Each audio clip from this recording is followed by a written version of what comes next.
হ্যালো বন্ধুরা, আজকে আমি এই টেবিল ল্যাম্পটি অঙ্কন করে দেখাবো। টেবিল ল্যাম্পটি অঙ্কন করার জন্য যে পর্যায়ক্রম ধাপগুলো আমি অনুসরণ করছি সেগুলো ফলো করলেই আস্তে আস্তে শেখা যাবে। প্রথমে আমি ছোট করে এখানে মাথায় যে দিকটা সেটা অঙ্কন করে নিচ্ছি। এবার পাশাপাশি যেহেতু চারিপাশটা একটু ছড়ানো হয় এই জন্য এটা একটু নিচের পাশটা এঁকে নিচ্ছি। এবার প্রথমে আমি এখানে একটু হালকা করে দাগ দিয়ে নিলাম, তারপরে এটা একটু রাউন্ড করে দাগ দিব।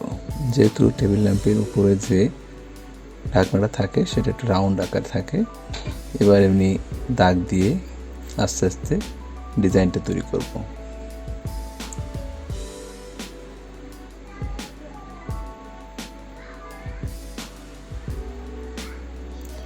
সবগুলো দাগ দিয়ে যাওয়ার পরে এবার নিচ থেকে রাউন্ড করে এটা নকশা করব, যেটা দেখতে আসলে আস্তে আস্তে অনেক সুন্দর লাগবে। এভাবে রাউন্ড করে করে দাগ দিতে হবে। এবার এখানে আবার যে দাগগুলো দিচ্ছি এই দাগগুলোর মাথায় বিভিন্ন ধরনের ছোট ছোট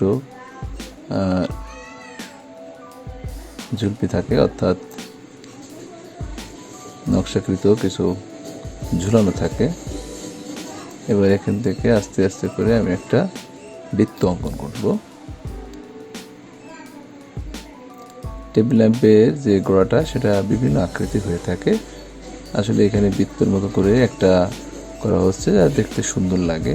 এবার এখান থেকে আবার নিচে একটা দাগ দিলাম, দেওয়ার পরে এর গায়ে আস্তে আস্তে কিছু নকশা অঙ্কন করব।